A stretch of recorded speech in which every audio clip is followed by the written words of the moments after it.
Welcome back to the show, friends. I'm Nick. And I'm Emily, and today we're talking about something that doesn't get discussed enough when it comes to learning English: burnout. That heavy, exhausted feeling that makes you want to give up even when you used to love what you were doing. Yeah, burnout isn't just about being tired. It's a deeper kind of mental and emotional fatigue. And it can hit English learners hard, especially if you're juggling work, school, family, or other responsibilities while trying to improve your skills. Totally. It's that moment when even looking at an English word makes you sigh. When your motivation disappears and you start thinking, maybe I'm just not cut out for this. But here's the thing, that feeling isn't a sign of failure. It's a signal from your brain and body that you need to pause and reset. Exactly. And the first step to recovering from burnout is recognizing the warning signs. So let's talk about what those look like for English learners. One big red flag. You're forcing yourself to study, but nothing sticks. Your brain feels foggy. You reread the same sentence 5 times and still don't get it. Yes. Or you start feeling guilty when you don't study, like taking one day off makes you lazy.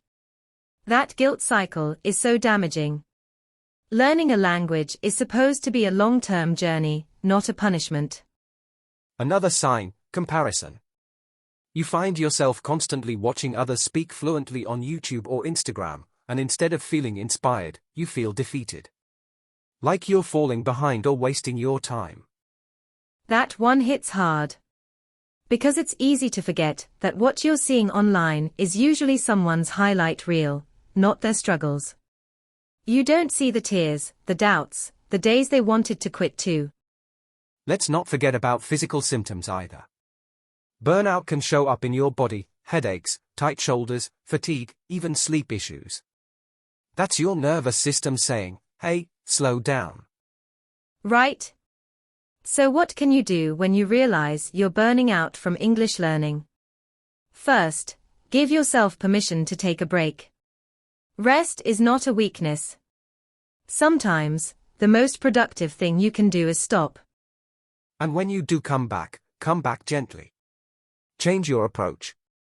Instead of hours of grammar drills, maybe just watch a light-hearted English video or write your feelings in a short English journal entry. Reconnect with the joy, not the pressure. You can also shift your focus from outcomes to process. Celebrate small steps. 1 sentence. 1 conversation. 1 new word. That's enough.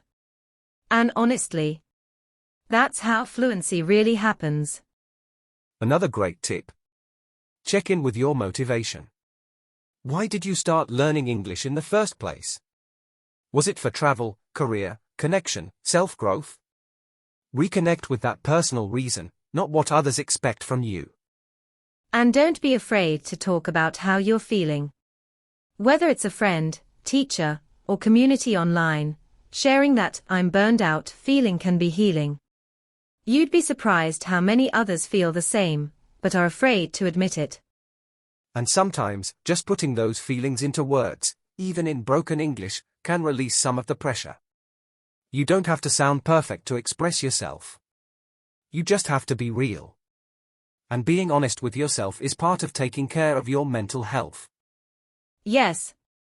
It's okay to say, "I'm struggling." That doesn't mean you're weak.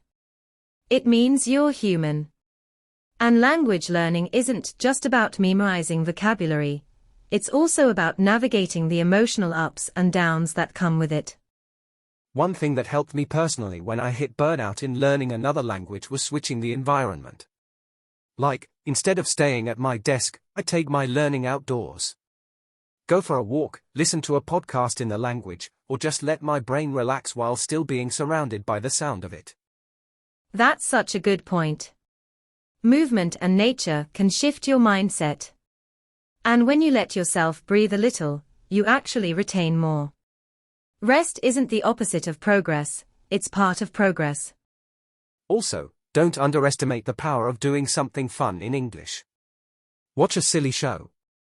Sing along to music even if you mess up the lyrics. Read memes or comic books. Those non-serious moments are often the most powerful for recovery and reconnect on. Because language is meant to connect you to life, not disconnect you from it.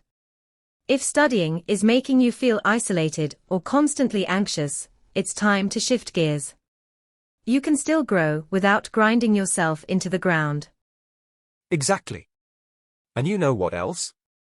Sometimes burnout isn't about English at all.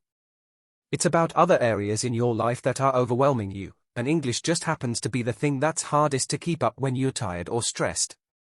That's so true. When life feels heavy, it's okay if your English learning slows down. You're not failing, you're prioritizing your mental health. And when you're mentally strong, you'll come back even better. Let's say it clearly, you don't need to study for hours every day to be serious about your goals. You just need to stay connected to why you're doing it, and be kind to yourself during the low-energy seasons. Yep. Progress is not a straight line. Some days you'll fly, and some days you'll crawl. Both count. What matters is that you keep coming back, not perfectly, but gently. And maybe instead of asking, "How much did I do today?" you ask, "How did I feel while learning today?" That shift in question can change everything. Because burnout thrives on pressure, but learning thrives on peace. Yes. Make peace your goal. Not perfection. Because when your mind is calm, your brain learns better. And more importantly, you feel better. So if you're listening right now and thinking, "I'm exhausted," just know, you're not alone. And there's nothing wrong with you. You're just in need of a pause, not a punishment. And when you're ready, you can start again. Slowly. Gently. From a place of care, not criticism. Because learning English is a journey, and it's one that should include compassion, especially for yourself. Another thing to keep in mind is how much pressure we put on ourselves to keep up with others, with schedules, with invisible deadlines. But language learning isn't a race. And burnout often comes from trying to meet unrealistic expectations we didn't even choose for ourselves. Exactly. Just because someone else is studying 3 hours a day doesn't mean you have to. Their life, energy, and goals are different from yours. The only pace you need to follow is the one that keeps your mind and body feeling balanced. And honestly, some of the most successful language learners I've met are the ones who've built sustainable routines, not intense ones. They might study just 20 minutes a day, but they do it consistently, joyfully, and without burning out. Right, and they allow themselves to rest. They take weekends off. They go through phases where they watch more TV shows than grammar videos. But they keep their relationship with English alive by making it part of life, not just a task to complete. So true. You don't need guilt to grow. You need grace. Give yourself permission to be a person first, a learner second. Because when your well-being is strong, your progress in English will follow naturally. And let's not forget that rest can actually enhance learning. Sleep, relaxation, even daydreaming, all of these give your brain time to process and store what you've learned. So stepping away isn't falling behind, it's giving your brain space to catch up and recharge. Yeah, think of it like planting seeds. You don't dig them up every hour to see if they've grown. You water them, give them sunlight, and wait. That's how learning works too. Trust the quiet moments. I love that image, trusting the quiet moments. That's something we all need to hear more often. Especially in a world that keeps shouting, do more, learn faster, never stop.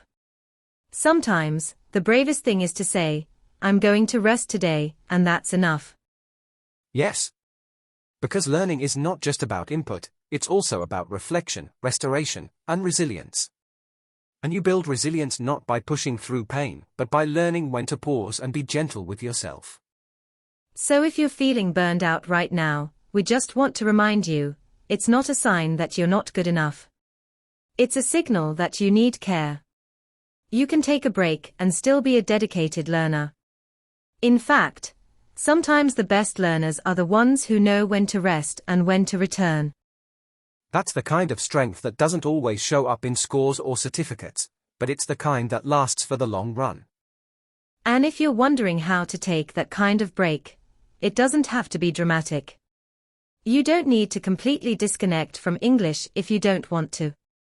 Maybe you just shift how you're engaging with it. Watch a comfort show in English without subtitles. Listen to music. Write a simple journal entry about your day. These gentle connections keep your skills alive without pressure. Yes, it becomes more about being with the language rather than forcing the language. Like being in a friendship, you don't need to talk all the time or solve deep problems every day. Just spending time together builds the bond. Your relationship with English is like that too. And during these slower moments, it's also helpful to notice your emotions. Are you learning out of fear or out of excitement? Are you driven by love for the language, or by fear of making mistakes? Sometimes, burnout comes from carrying emotional weights we don't even realize we're holding. Absolutely. And that emotional weight can turn English from something that expands your life into something that drains you. So learning to recognize your mental state and adjust your approach isn't weakness, it's wisdom. We don't talk about that enough in language learning. How it's okay to not feel okay. How it's okay to say, today I feel overwhelmed, and choose rest. The truth is, those moments are part of the journey, not detours from it. Right, and you can even use those moments to grow emotionally, not just linguistically. Ask yourself, what would it feel like to be kind to myself while learning? That single question can shift your entire experience with English. And it's often during the breaks, those silent, restful spaces, that the most powerful learning happens. You begin to trust yourself more. You begin to believe that your pace, your process, and your path are valid, even if they don't look like anyone else's. That self-trust is so important. Because once you start to believe in your own learning rhythm, you stop comparing. You stop feeling guilty for doing less. You start choosing what works for you, and that's when real, lasting growth begins. Exactly. So if anyone listening today is struggling with burnout or guilt, we want you to hear this. You don't have to do everything at once. You don't have to be perfect. Your rest is part of your learning. Your mental peace is part of your progress. And that mindset shift, seeing rest as part of progress instead of the opposite of it, can completely transform how you learn English. It stops being this uphill climb and starts becoming something sustainable. Something you can actually enjoy. Yes, and when you enjoy the process, you're more likely to stick with it long term. You're more likely to show up for yourself, not out of guilt, but out of care. That's a huge difference. One leads to burnout, the other leads to balance. Let's also not forget how learning with kindness affects your confidence. When you stop criticizing yourself every time you forget a word or make a mistake, you create space to try more. To take risks. And that's how language grows, through gentle, repeated effort, not punishment. Exactly. The people who become fluent aren't the ones who never rest. They're the ones who return after they rest. Who know how to pause and reset. So if you're resting right now, you're doing it right. That's a powerful reminder. You don't need to be constantly active to be improving. Growth also happens during stillness. Your brain needs that time to organize, process, and connect ideas. It's like planting a seed. You don't dig it up every day to check if it's growing, you water it, give it sunlight, and trust the process. That's what taking guilt-free breaks looks like. And honestly, English is a lifelong journey. You're not racing toward a finish line. You're building a skill that can support your goals, connect you with others, and even improve your mental health, but only if you take care of yourself along the way. That's the key. Learning English isn't just about memorizing grammar or vocabulary. It's also about learning how to manage your energy, your motivation, and your mindset. When those are in balance, everything else becomes easier. So if you take one thing away from this episode, let it be this: rest is not a weakness. It's wisdom. It's a sign that you're treating your English learning journey with the respect and patience it deserves. Yes, and you are allowed to slow down. You're allowed to take breaks, to change your routine, to breathe. That doesn't mean you're giving up. It means you're learning in a way that honors your mental health. Progress doesn't always look like pages filled with notes or hours of practice. Sometimes it looks like a walk, a nap, a day with no English at all. Because when you return, you come back stronger, clearer, and more ready. So take care of your mind as much as you take care of your goals. Because fluency isn't just about speaking English, it's about doing it with peace, confidence, and joy. Thanks so much for spending this time with us. If this episode helped you rethink how you study, share it with a fellow learner who might need to hear this too. And don't forget, you're doing better than you think. Your journey is valid. Your rest is valuable. And your English is growing, even when you pause. Until next time, keep learning gently, and keep being kind to yourself.